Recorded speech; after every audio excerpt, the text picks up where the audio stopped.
Tell us how you found out the great news. I found out yesterday from John in Verity, so I had to keep it pretty quiet. It's exciting news, of course, and surprising, and it's a pretty special moment, pretty special day. So I'm just ecstatic that I'll get a chance to play for Australia again and try and make a difference and try and win another World Cup. And you won't be alone as one of the older guys in the side. No. It's a bit of Dad's army. No, it was good to see that there'll be someone else older than me in the side, so I won't be referred to as grandpa or father. So we'll leave that to George, and Hodge is catching me as well, which is good. So it's very positive and very exciting for myself and Brad, Hoggy especially, I guess. Does it show that 2020 is actually not a young man's game? All of us thought it was at the start. Well, everyone thinks that, Chloe, but what happens is that the brain takes over, and it's a pretty special and important tool in 2020 cricket. As a cricketer, you go through a phase of youth and just taking the game on, and then you go into a transitional phase of thinking, trying to work your game out, and then you come to the end of it and you know exactly what you're trying to achieve. So I guess that's where we fit the role of what hopefully Darren and the team want. Great to see 5 Victorians named as well. Absolutely, Cameron White's in there as well, and he's done extremely well in the Big Bash and played well, and he's in very good form. Young James Muirhead's in there, so that's it's very exciting. It's at least it'll give me be a good chance to sit and have a tongue wag to the Victorians for a while, sitting next to the Bangladesh pool, I suppose. As exciting as it is, Hodge, is there a tinge of frustration that it's taken you all this time to get back into the fold?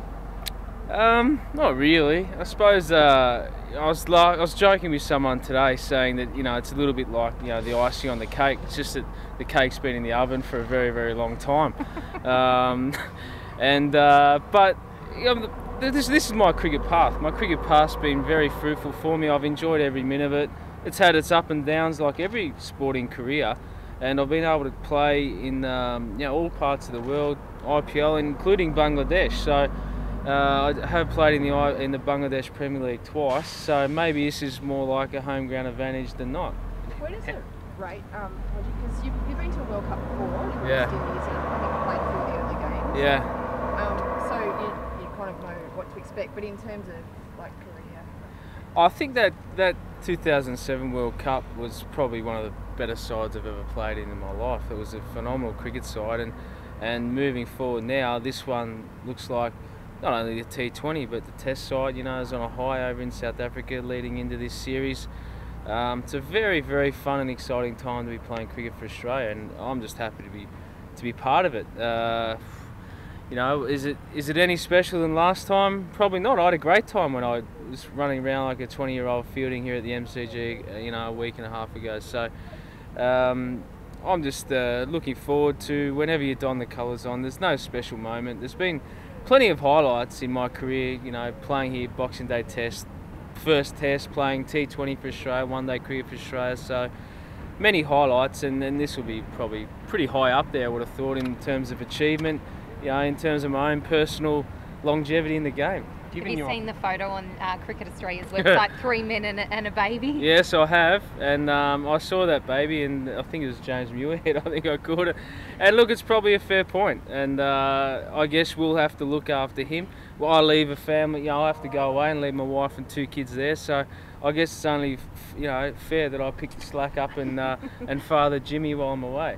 Given your form in the game over a long period of time and your experience in Bangladesh, were you told a while ago that you were in the frame for this World Cup? Yeah, I had an inkling that was the case. So, and that probably sent more nerves through my body than actually getting selected, because you start to think, oh, what happens, what do I do now, and then pressure builds up on yourself. And I've been in that situation many times, thinking that I was going to get selected and hadn't. So I just wanted to forget about it and contribute to all sorts of cricket that I was doing. Playing cricket for Melbourne Stars, and that was good fun this year. And we just had some fun, and I've been playing good cricket for a while and enjoying it. So I just wanted to maintain that, and that's going to be exactly what I'm going to try and do. When I play for Australia, regardless of what my role is. How confident are you that the Aussies can win the World Cup? I had a look at the side. It's a pretty good squad. I think they've selected a very good squad to cover all bases in that in that competition. I think I'd be very nervous if I was any other side looking at it and see the hitting power, the skill of the bowlers, both quick and slow. There's a lot of experience mixed with some skillful youth, so it looks like an extremely talented side, which should give it a real shake, I reckon. When you picked up that inkling, you may be a good chance for this squad selection. Was that before the T20 International Series? Because you only got one hit in the series, and they'd 7 off 7 batting at number 6. Yeah. So if you had the inkling beforehand, that may have eased you. I got the impression after I got picked for the Prime Minister's 11 that something is happening, because I thought it strange that I don't play one-day cricket yet. I found myself fielding for 50 overs against the English, which wasn't too enjoyable, to be fair, but anyway.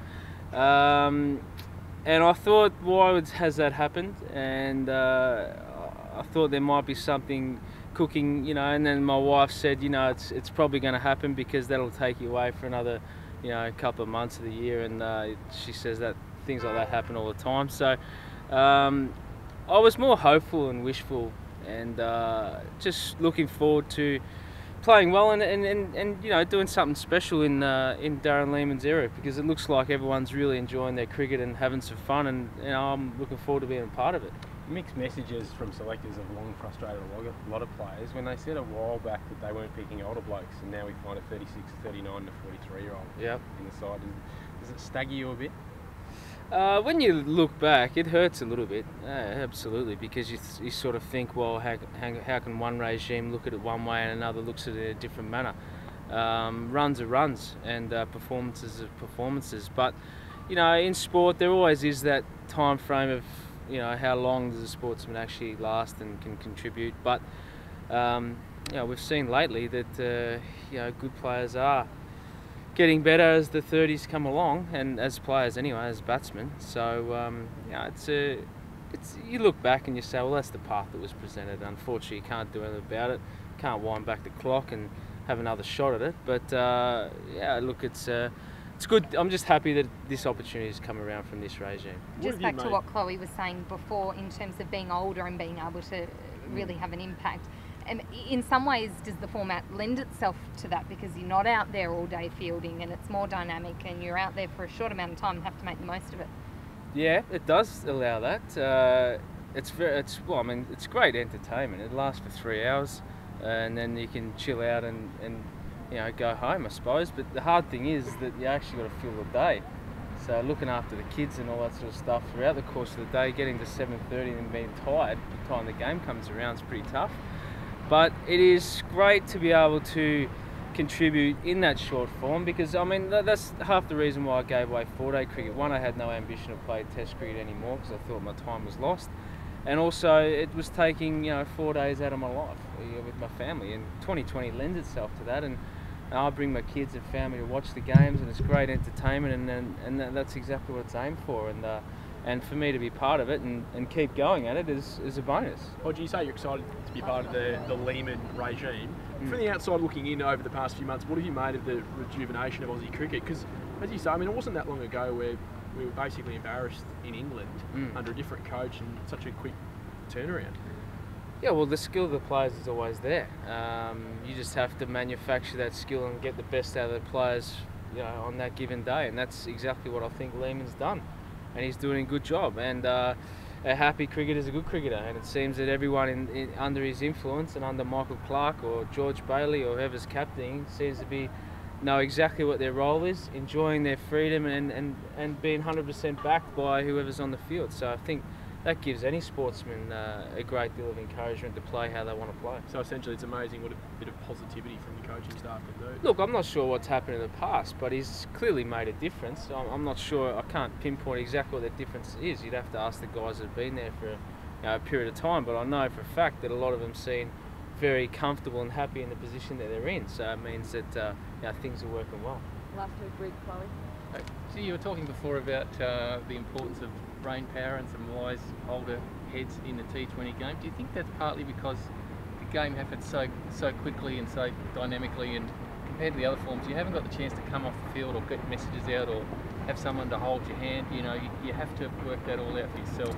Yeah, it is very quick, but the more you play, the better you should become. So think I've played about 220 or 250 2020 games around the world now, so that's a staggering amount by any stretch of the imagination. So if I haven't learned something in that period of time, then something wrong. So youngsters come in and you're given a shot, and then you have to work it out. Every game's the same. Test match cricket, one-day cricket. You ride on your skill, and then all of a sudden a few demons enter your head, and you've got to work it out. That's the art of sport. So, and it happens in every code. So, but I think we've well and truly. I think when you say to Brad Hogg, "Do you know what you're doing?" I'm pretty sure he does. So that's the thing. Do batsmen around the country still struggle to pick Brad Hogg? Yeah, it looks that way, Chloe. I'm not sure why.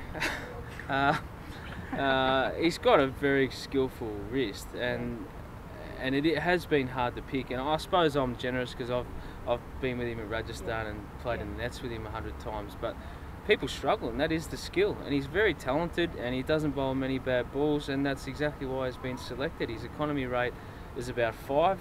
And he gets wickets through the middle, which is where T20 games need to be won. It's a good selection, and he's going to be a very handy contributor to the World Cup. And what have you liked about Muirhead in the early part of his career? Well, that's the thing, isn't it? He's just come in with youthfulness, and he's been backed by Cameron and the stars here, and he's been brought in, and he's been given an opportunity in the right manner.